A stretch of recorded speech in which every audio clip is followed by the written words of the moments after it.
Let's go to the former Labor Senator Stephen Conroy now. Stephen, good morning to you. Now, good morning. I don't think it's is much of a surprise that Paul Keating was so critical of AUKUS yesterday. What did come as a surprise was just how much he tore apart the current government over it. What was your... I don't think I've ever seen a former Prime Minister attack his own party like that. Have you?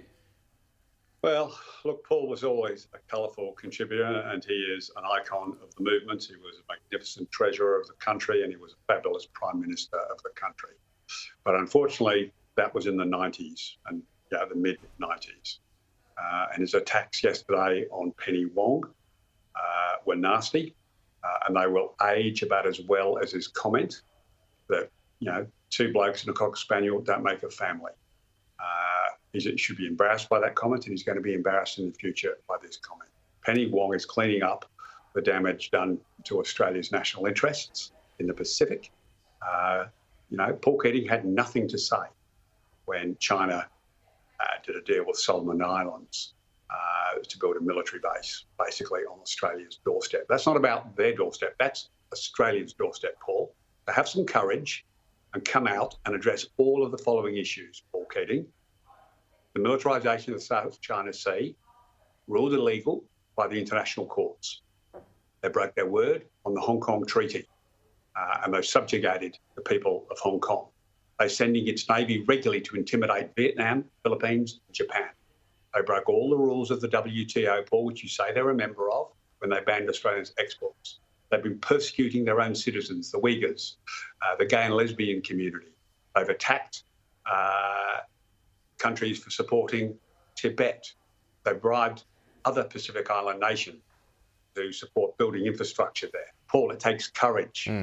Courage to call this out and courage to deal with it. Well, they're also shining lasers in our military, our I haven't finished the list. Yeah. I haven't finished the list. Oh, sorry. Now, they're supporting Russia in the Ukraine, Paul. What have you got to say? They kidnap people off the streets of other countries.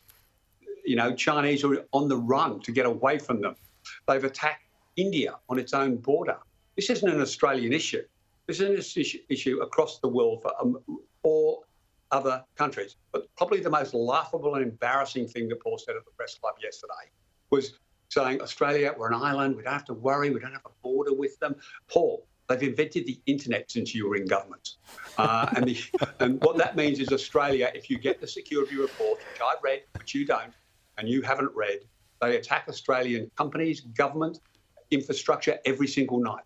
Every single morning you get up, Paul, and you get the security reports, you see the attacks that China are engaged in on a daily basis against Australia, its companies and its national interests. Paul, it takes courage to address those. And Richard Marles and Penny Wong and Anthony Albanese have shown the courage to say enough is enough. China can't be believed in any of its words. Just look at what it's doing in Australia and all around the world. It takes courage to stand up to China on those issues, Paul. Where's your courage on this issue? I think that's a fair enough list that you've got there, Stephen Conroy. Also, there was a particular point that he made yesterday regarding Penny Wong. This is the quote, that she's running around the Pacific Islands with a lei around her neck handing out money, which is what Penny does. That is not foreign policy. That's what Paul Keating said. Let's bring up some photographs here. We'll wait for them. Now, hello? Yep, foreign policy, Paul Keating style. That's foreign policy. That's a lei. That is a lei right there. And again, there's another one. So is he a hypocrite? Oh, he is a terrible hypocrite on this. I mean, his attack on Penny is just vicious, nasty, and literally against Australia's national interests. She is doing a fantastic job at having to clean up Scott Morrison and the Liberal Party's mess in the Pacific. They were asleep at the wheel, and China have come in with all sorts of bribes and offers to build facilities, military base on our doorstep, Paul. How's that about dealing with the US? How's that? What's that got to do with anything? This is about China's aggressive posture. And then, of course, China have got the biggest military spend in the world at the moment. Their growth in their military is just extraordinary. Why do they need that in the Solomon Islands, Paul? Have some courage and talk about those issues. Well, is he going to? Because is he not compromised because of his work in China after he was a Prime Minister, Stephen?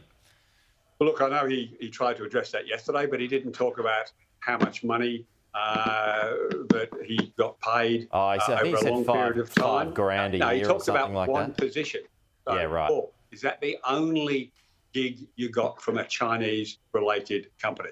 Let's put it all on the record. That's, you know, I'm not paid by the American government. I've never taken money from China. So, Paul, how about you give us the whole history since you left Parliament? All fair enough points, Stephen. Good to see you.